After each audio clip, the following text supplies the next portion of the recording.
we have a responsibility to people as they grow and develop and go through their career to try to help them to think about their future. It's just kind of a human thing. You're listening to Life 2, a podcast from Don Ezra and Commonwealth. Don Ezra is a former co-chair of Russell Investments Global Consulting and creator of the retirement website donezra.com. His latest book is Life 2, How to Get to and Enjoy What Used to Be Called Retirement. Commonwealth is a mission-driven business that works with associations, unions, and employers to provide collective retirement plans and has been recognized internationally for its work in expanding access to retirement security. On Life 2, we take a tour of the retirement life cycle, from the time you start saving to your retirement years, while also taking a look at the Global Retirement Challenge. Each episode features an in-depth interview with a leading expert on the topic, followed by The Personal Touch, a segment in which Don breaks down these expert insights and how they might apply to your personal situation. Keep in mind that the podcast is for educational purposes and should not be considered investment, tax, financial, or other professional advice. We start off the episode with Commonwealth's founding partner, Alex Mazur.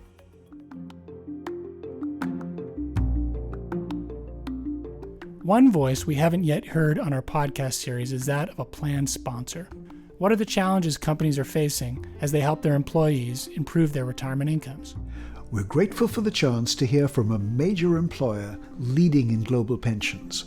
Cindy Deer is the General Manager of U.S. pension plans for Shell and provides insights on the support her company provides to their tens of thousands of participants. Cindy, Alex and I are very excited to be able to chat with you about pensions and retirement. This is just terrific. Welcome. Thank you. I'm looking forward to the conversation. So let's start by telling our listeners a little bit about yourself. I work for Shell Oil Company and manage the pension plans for the United States. I have been with Shell for about 20 years. Before that, I was a banker and have done a few other things in the oil and gas business. I've lived in Houston for ever since I got out of college, with the exception of 4 years in The Hague. I'm a general finance professional. I have had a variety of different finance roles. Like I said, I was a banker before I joined Shell. And then since I've been with Shell, I've had a variety of different kinds of vice president finance kinds of roles, internal audit, different kinds of things before I moved into the pension space. I'm married and have two grown daughters, one that lives in Seattle and one that lives here in Houston. Excellent. So you have broad financial experience and some global experience as well with those years in The Hague. Yeah. So that's a terrific background. Yeah, it's a lot of fun, and it gives you, Shell's a tremendous place to work because it gives you the opportunity to work with people from all over the globe. And it's a great privilege. So along the way, with all these finance roles, somewhere there evolved a pensions role as well. Right. So about when I moved back from The Hague in 2007, I joined the investment committee for the pension plan in the U.S. and then a few months later joined the board of trustees for the pension plan in the U.S. And the initial reason that I was invited to do that was I was the country controller for the United States. And in that controllership role, that was a perspective that they wanted on the trustee board and on the investment committee. And so that's how I first got involved in the pension space. And then took this job that I currently have where I'm general manager of the pension plans about a year ago, a little more than a year ago. So loads of experience with the whole thing. Tell us a little bit about the actual pension plan or the plans that you're responsible for. Yeah, we have two big plans and then a few sort of smaller plans around the edges. The two big plans, we have a defined benefit plan and a defined contribution plan. And between the two of them, they aggregate about $26 billion. That changes daily, but they aggregate about $26 billion in assets. And we have about 60,000 participants, both active and retired. Wow. And just the mere fact that you say there's a defined benefit plan, these days those are becoming rarer and rarer, aren't they? They certainly are. They certainly are. I know my daughter in Seattle does not have access to a defined benefit plan. Yeah, throughout my working career, I never once was in a defined benefit plan. So I know how valuable those are, to know that there's something coming out the other end and you know what it is and when it'll be, et cetera, et cetera. Those are just terrific. Absolutely. Yeah, absolutely.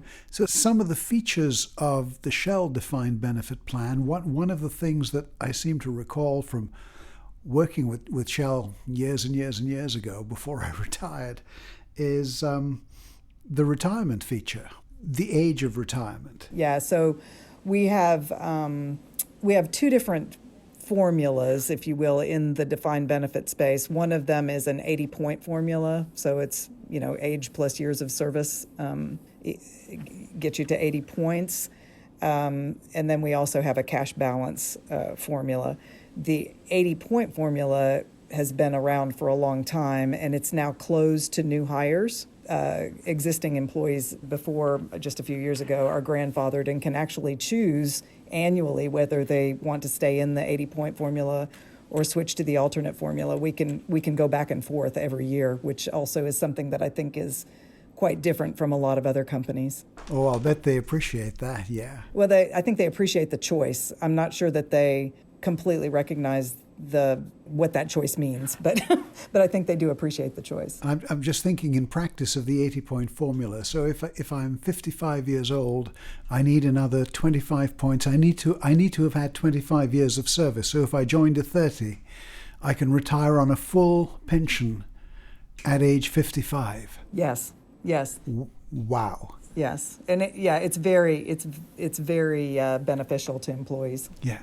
Cindy, could you talk a little bit about the cash balance plan and how that works? And one of the things I'm curious about is, when in closing the 80-point plan to new members, it sounds like Shell made a deliberate decision to stick with the defined benefit approach, albeit, moving it to cash balance as opposed to moving to a 401k. I'd also be curious as to kind of why that decision was made when, many other companies have moved, kind of further down the spectrum to defined contribution. Yeah, so we have the defined contribution plan as well that is alongside the defined benefit plan, but it was felt for competitive purposes in the oil and gas business, for employee attraction and retention, that we needed to continue to stay in the defined benefit space. Now, I think our peers, the other major oil companies, have perhaps made some different decisions, but I think most of them still have a defined benefit plan out there in one form or another. So that was the reason they decided to stay in that space. I will say it's talked about probably every year, every couple of years anyway, and we look at it and we've been able to continue to keep the plan, the defined benefit plan in place. I don't expect that it will last forever. I'm not sure anything's forever in this world, but yeah, I don't expect that it will last forever because we do look at it all of the time, and it is a big liability and a big administrative burden as well for the company to keep it in place. And has moving to a cash balance plan, has that helped? I imagine part of the objective there was to remove some of the financial risk for the company. Has that helped address that issue as you've had a bit more experience with that type of plan? Yeah, so the most of the liability is in the 80-point formula. I can't give you the exact percentage. I don't have it top of mind, but most of the liability is in the 80-point formula. Got it. And I'm curious, for a little more information or insight into how Shell manages these plans. I mean, you've got one of the biggest companies in the world, with obviously a big footprint in the U.S., but also a footprint around the world, headquarters in the Netherlands. Can you say a bit more about how kind of the management of these plans work? And I'm thinking about things like, are there ways that you can use the economies of scale that Shell has as a company to drive, a better approach to investment management or plan administration, or even some of the details around how you govern, these pension arrangements? So the pension arrangements are governed very much within country. So we have our U.S. plan governed by the Board of Trustees in the U.S. And if I think about the other big plans, so that there's a big plan in the U.K. and a big plan in the Netherlands, and pretty significant plan in Canada also, but they're each governed very much in country with local, kind of very much local governance within country. We do have a, they call it the Pensions Forum, but a group of executives that look across the pension space globally, but they're more looking at it from the sponsor perspective than from the participant perspective. And then we also have a global, I'm part of the Treasurers Organization, so the Treasurers Organization for Shell is very much a global organization. And within the Treasurers Organization, there is connectivity between, sort of myself and my counterparts in the other countries. So, we do try to share things that we can share that make sense, but there's an awful lot that's different country to country. And so, from a regulatory perspective, you really have to look within your own country. But we do share as much as we can. We also have a captive asset management company that sits in the Netherlands, and that asset management company, for us in the United States, they make proposals to us around investment activity. For some of the other countries, they actually make decisions. We make our own decisions in the U.S., but they do propose to us, different managers and different investment opportunities. And all of this experience really benefits the participants because your plans are pretty well funded and invested in sensible ways and all that good stuff. Yes, I think so. I think all of if you start going to some of the smaller countries, the funding and the situations are all very different. But if you look at the big three plans, they're all quite well funded. Our plan is, we tend to stay about 90% funded, so we're not overfunded yet. But I think we make the appropriate sort of risk-return decisions for the funding level that we're at. I was going to ask you about an issue that I imagine has come up in the management of your pension funds, but Shell is obviously a company that thinks a lot about the future of energy in the world and the changing regulatory environment around that, the impact of climate change. And I'm wondering, whether that thinking has had any impact on how you think about your pension investments and the risk or opportunity associated with shifts in how energy works and how climate change will impact investment portfolios. Yeah, so at least for the U.S. plan, we don't prohibit any of our managers from investing in oil and gas entities, but we don't have a focus in terms of investing in oil and gas entities. And like in the private equity space, we just, as a matter of principle, we normally won't do anything that's in the same business that we're in. And some of that's just, it's a diversification thing. We feel that we're so levered to Shell and, as employees and as, with the plan having Shell as the sponsor behind it, that we don't want to make that any worse than it currently is. In terms of, the energy transition and climate change and all of those things, I think that ESG is getting a lot more, ESG and the investing in that space has gotten a lot more attention in Europe and the UK than it has in the US yet. But I think we're watching what they're doing there, closely. But we have not changed our investment parameters or anything at this point in the U.S. And I guess one of the benefits of having your Global Pension Forum is that you can discuss these things across national borders and think in terms of Shell itself. Absolutely. And another space where that's come up is, over the last several years is in the data privacy space, where Europe and the UK were pretty far ahead of the US in their thinking, I think, in that space. But we as Shell have taken a very global approach to data privacy, and that's impacted our, contractual arrangements and stuff like that in the US as well. And I think it's impacted it positively. I'm thinking of your 60,000 participants and thinking of defined benefit and thinking, do they appreciate what they have? I think once they're retired, they definitely appreciate what they have, or as they get close to retirement, I think they definitely appreciate what they have. What's interesting to me is how do you get the younger folks or the newer employees to really appreciate what can be there for them when they reach retirement? I'm not sure. I think it just becomes maybe it's just human nature. It just becomes much more important to us the closer we get to retirement.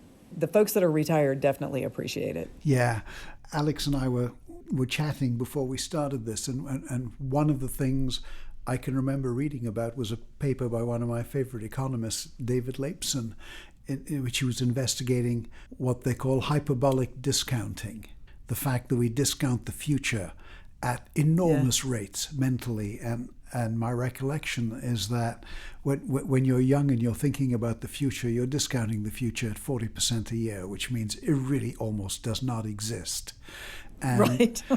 So this whole business about how you engage young people is a problem that no one has ever solved anywhere, ever. And maybe we're just hardwired to think in terms of the present much more strongly than about the future.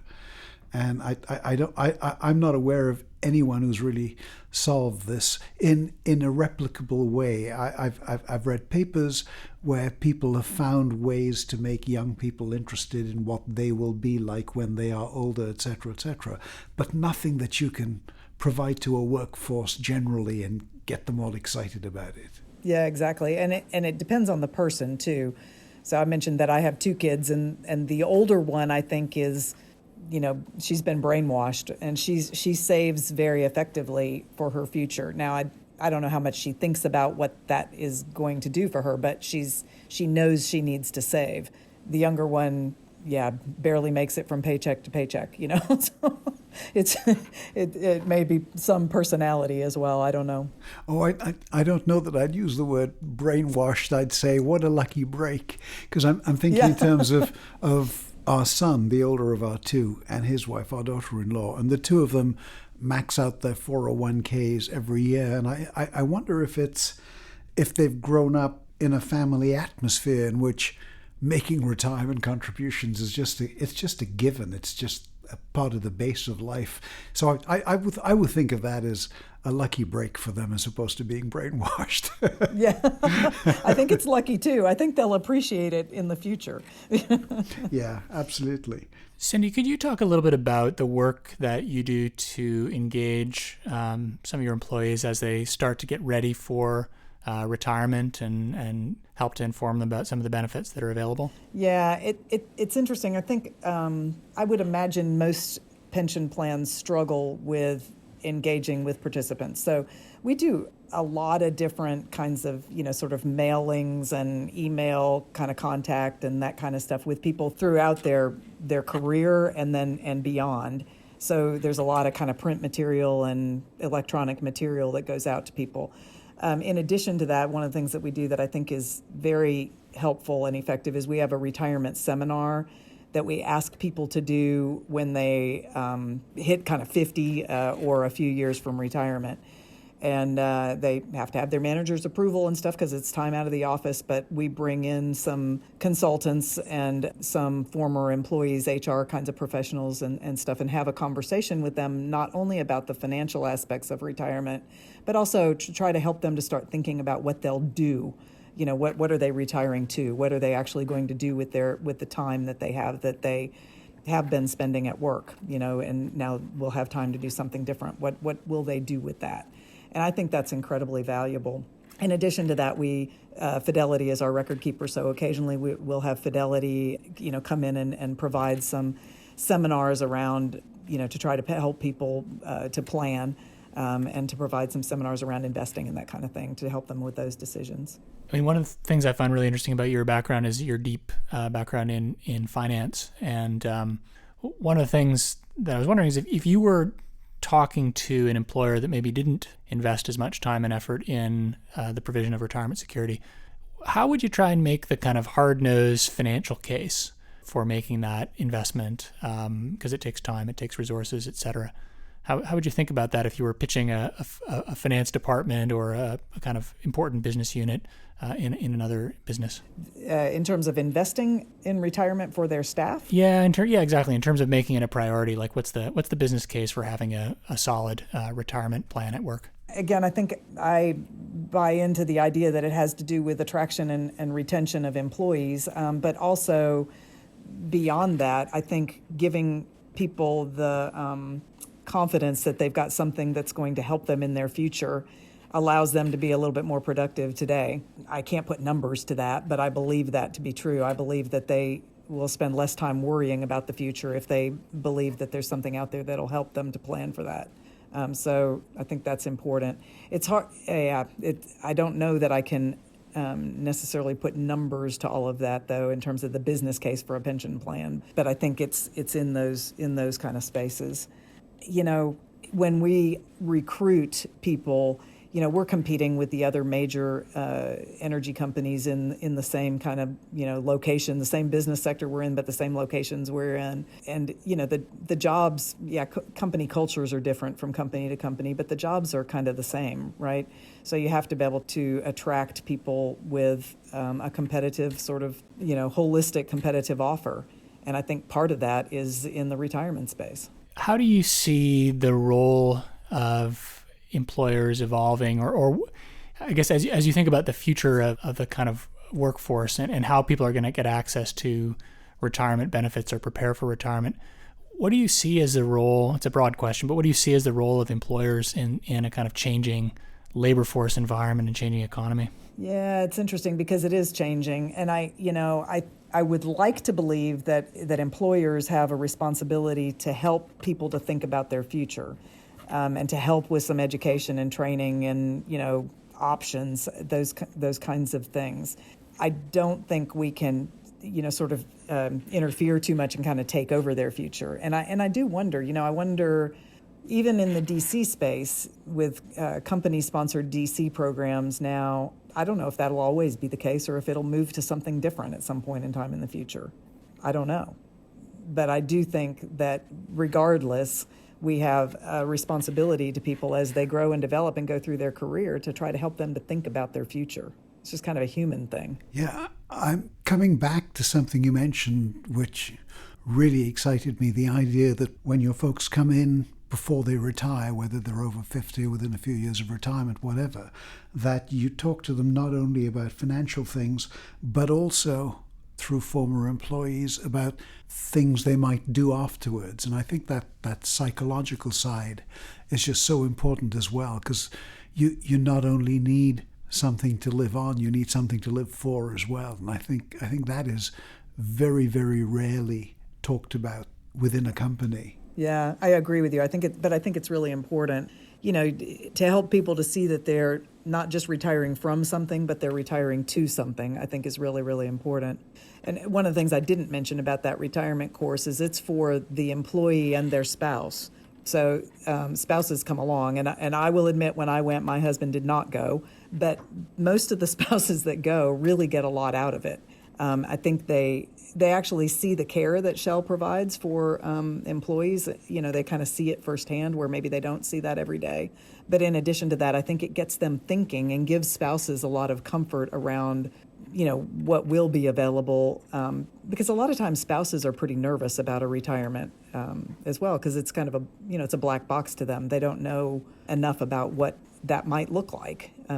So I think that is really helpful. I've no idea. This is just a question off the top of my head. Is there any way to engage people earlier, whether informally or whatever? Because, I mean, you said they have to get the manager's permission to attend this, et cetera, et cetera. Is there any informal way to get people before they're 50?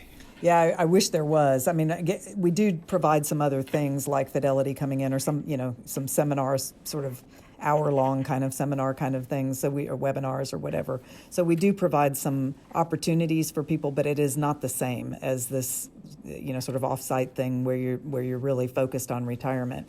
And I agree with you, Don. I think it would be really useful for people to do that sooner. I took the course before I was 50, but it was because I was on the trustee board and I wanted to see what we were telling people. So I took the course a little bit younger. And even when I took it, my thought was, I really wish I'd done this sort of 5-7 years ago, because I think it would, I might have made some different decisions. I think it would have really helped me to start thinking about, planning. So I wish that could be available to people sooner. We've not, made any steps to make that happen. So talk a little bit more about yourself and the prospect of what you will do when the time comes for you to go to what I call life 2.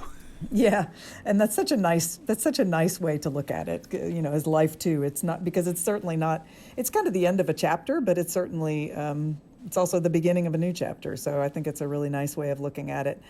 I've thought about what I would like to do. Well, after my kids moved out and, grew up enough to move out, I started doing a little bit of stuff in the community development space, the nonprofit space, and that's an area that I have a lot of passion around. I currently chair a nonprofit board, and I'd like to do more of that kind of thing. I'd like to do some more work in the nonprofit space. I don't know exactly what that looks like. I know that there are some things where I've got passion, and that's where I'll focus my energy. So, that's something I'd like to do. I've also thought about corporate boards. I think that might be kind of fun. I think I've got some background that could be useful there. I don't know exactly how to get started in that, but I think that could be useful. I'm hoping that I'll exercise a little bit more regularly, and maybe travel a little bit. But I'm looking forward to it for me. Well, I can tell you from personal experience that this time of life one has more opportunity to travel and exercise, definitely, and it's great to do that. Yeah. Now you mentioned your husband too. Yeah, he is retired, and he is. If he could, he would live on 300 acres somewhere and drive around on a tractor all day probably, but that's not what he's doing right now. We live in the city. But he's interesting. He's very structured in the way he approaches his days. So he keeps a calendar, and he's going to go to the gym at from this time to that time, and he's going to, I don't know, whatever else he's doing during the day. But he is very structured. He keeps a very structured approach to his day, but that works for him. I think that probably works for some people, and some people probably can be a little bit more less rigorous, and still probably accomplish as much. But you got to figure out what works for you. Oh, I can just imagine the conversation you and my wife would have together. Well, one thing, Cindy, just to plant the seed as you think about areas where you can continue to use your skills. One thing that we've found up here in Canada, because our company's done a lot of work on this, in the nonprofit sector, especially for smaller and mid-sized nonprofits, many of those folks don't have any access to retirement benefits. Oh. So you have people working for women's shelters or YMCAs or Boys and Girls Clubs and so on and so forth. And we sort of did the math up here, and fewer than half of people in our nonprofit and charitable sector in Canada have access to a plan. So we're involved in an initiative to try to start a retirement plan that we sort of portable across the country for those folks. But that's a great initiative. There may be an opportunity for you to apply your acumen in helping some of the folks in the Houston nonprofit sector with financial planning and retirement. Absolutely. Yeah, financial literacy is something that I have a lot of interest in, because I feel like, at a very basic level, if you know how to budget and work with a balanced budget and kind of have some basic financial understanding, that gives you a lot of freedom and flexibility. And I think that an awful lot of people just don't have it. So that's an area that I've got some interest. I'm curious for your thoughts, like as we zoom out a little bit and think about kind of the broader retirement savings challenge. So, in the U.S., there are roughly, I think, 55 million people that don't have access to a workplace retirement plan. We know that amongst those people, the rates of retirement savings are exceedingly low, particularly among kind of lower and moderate income people. We've seen some action in recent years by state governments, for example, in California and Oregon and Illinois, to create state-sponsored retirement programs. There are a number of federal legislative proposals out there. There's a lot of activity happening in the technology sector. Do you have any thoughts on kind of solutions to the broader retirement savings challenge, particularly for those folks that don't have access to a workplace retirement plan? I don't have any probably great cohesive thoughts on that, but except that there has to be a solution for these people. So I like what you were saying about trying to start something in Canada that people could take advantage of that was portable, that wasn't associated with a particular employer. And I think there has to be something like that happens in the U.S. as well. I don't know if it's at the state level or the federal level. I do know that the retirement bills that are with our legislature now have bipartisan support, which is great, because not everything has bipartisan support. So, it's getting a lot of interest from both sort of sides of the aisle. And I think that's important. But yeah, we're going to have to create something that isn't tied to an employer that allows people access. And I don't really know what that looks like, and I don't know what it's going to take to get it started, because our Social Security system is not going to take care of people. It's just not. Yeah, I mean, it is actually quite exciting when you start to think about the chance for bipartisan work on retirement security. So that's one of the policy areas. I haven't followed every single thing that the current administration has done, but the policy statements that it has put out around retirement savings actually have a lot of similar aspects to what the Obama administration put out. And I don't know if you can say that about a lot of policy areas. No, you can't. So, no, you can't. So, yeah. Yeah, I think all of us, after years of thinking about this kind of thing, if we had a magic wand, one of the things we'd wave it for is to be able to give everyone access to workplace savings and get them defaulted in, and all the things where you don't have to think about it and just keep going, etc., etc., etc. But there isn't a magic wand. Yeah, exactly. But you're right. I mean, anything that we can put in place that takes out the thinking, the requirement for people to have to think, where they can just sort of do, I think is a good thing. I'm a big fan of, sort of auto enrollment, auto escalation, those kinds of things, because I think they work.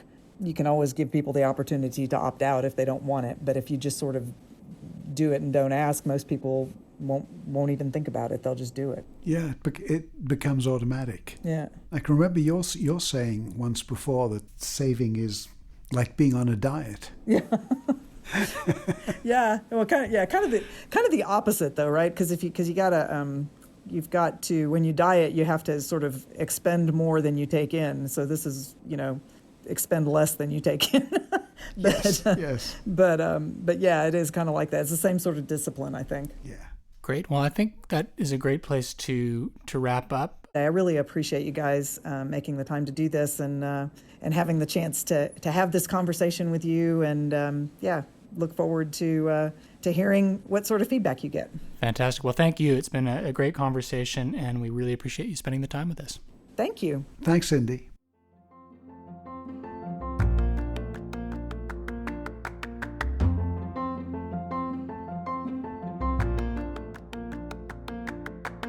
Hi, this is Don. Welcome again to The Personal Touch, the short final part of our Life 2 podcast, in which my goal is to take the insights that our global experts give us in their interviews and try and adapt them for the ordinary person to make your own life better, more practical, more fulfilling. That's my purpose with The Personal Touch. Today's episode is a bonus episode. In the previous 8 episodes, we had a little bit of a structure, as you'll have noticed. First, one on the prevailing issues and problems in the world of retirement today. Then half a dozen, each focused mainly on one aspect of the challenge, and then an 8th one on innovative solutions being implemented or considered. But when we had a chance to chat with Cindy Deer, we simply had to do an additional one, as Cindy herself and Shell, for whom she's the general manager for their US pension plans, they're both leading lights in the field. So we took the opportunity, and I'm glad we did. Mulling over the conversation that Alex and I had with Cindy, my big reflection is about 2 big divides in society as far as retirement is concerned. They both relate to having some form of provision for post-retirement income at work. So here's the first one. Even in these days of the gig economy, we older folk get used to the automatic comfort of a regular paycheck. And the old-fashioned defined benefit plan, which still exists at Shell, effectively creates a new regular paycheck for as long as you live, and typically for as long as the surviving spouse lives too. And that is wonderful. It's expensive to guarantee it, of course, which is why there are a few of these plans left today outside the public sector. But it's a huge comfort. And as Cindy said, it's human nature to appreciate it as you approach retirement, even if it's still a world away for younger plan members. So if you have a defined benefit plan, you are very, very privileged. And if this still applies for some Shell members, you can elect to start receiving the benefit when your age plus service add up to 80. For example, if you're 55 and have 25 years of service, that is amazing. Of course, you still have the other 2 potential retirement issues that I deal with in my Life 2 book. how will I define myself in my retirement, and how will I fill my time. But knowing you have a regular retirement paycheck forever is a huge benefit. The second retirement divide that occurred to me is between those who have some form of provision for retirement income, for example, membership in a defined contribution plan, and those who have none at all at work. And that is a big divide. Because with a defined contribution plan, where either you or your employer or both are making regular contributions, that is a fundamental way to look forward to your happy life too. It may not be the gold medal that gets awarded to defined benefit plans, but it's certainly worthy of a silver medal. And that's why in some countries there are now automated mechanisms to place you into that sort of arrangement so that you have access to a way of saving and investing for the long term, even if it's not closely related to your employment. So here's the thing. If you don't have any arrangement of that kind, you either have to create it yourself, which is extraordinarily difficult to do as a non-expert, or when the time comes for retirement, you'll have to rely on the goodwill of others or of society in general. And that's a scary prospect. If you're in that situation, yes, it's tough to get started all on your own. But be aware that it's invariably a big regret once you're in your 50s if you don't do it. And as we've said in earlier podcasts, anything you do is better than doing nothing. That should be a huge to-do item on your list if you're in that situation. As we've heard in earlier episodes, start now, automate it, and don't worry about how to become a good investor. Just save. Now, another arrangement that struck me, as Cindy mentioned it, is the retirement seminar they have at Shell sometime after age 50 for each employee. And not only for each employee, but also for the spouse. And typically, the spouse attends too and gets a lot out of it. And that's excellent because when knowledge of this sort about your potentially long future is shared, it's not only educational and informative, it also helps to bind you together rather than having one partner understanding and the other partner ignorant about it. And the seminar, she said, is not just about financial aspects, it's also about what they'll do with their time. And that's something we all wonder about, even if we feel financially secure. As Cindy said, it helps them to retire to something, not just from something. It makes them realize that life too may be the end of one chapter in their life, but it's also the beginning of a new chapter. Yes, indeed. She captured beautifully the theme of my Life 2 book. Think of it as your substitute if your employer or union or association doesn't offer this kind of seminar. Now, from a personal perspective, Cindy recognizes that she and her husband are different people and they have different activities and different environments that they're passionate about. You know, that's a plus. That is terrific. Recognizing that they're not just a couple, they're also two different people, is actually very constructive as you think about your future, as you live your future. Check out Walk 10 in the Life 2 book about the health of your romantic Venn diagram for more about this unusual perspective. Cindy said that her own thought when she attended the seminar, even before she turned 50, was, I wish I'd done this 5 to 7 years ago, which prompts my thought again to you. The earlier you think along these lines, the more chance you'll have of avoiding or reducing regret and of making the most out of what should be the happiest time of your life. Finally, I liked one other aspect Cindy mentioned. It's about how helping the employees reflects on the employer. She said, we have a human responsibility to help them think about their future. And in turn, that helps Shell too. As she said, confidence in the future makes the employees more productive today. That's a win-win situation. What a lovely note to end this on. Bye. Thanks for listening to the Life 2 podcast. To purchase Don's latest book, visit donezra.com. And for more information on any of our guest experts, check out Commonwealth's website at cwretirement.com/podcast.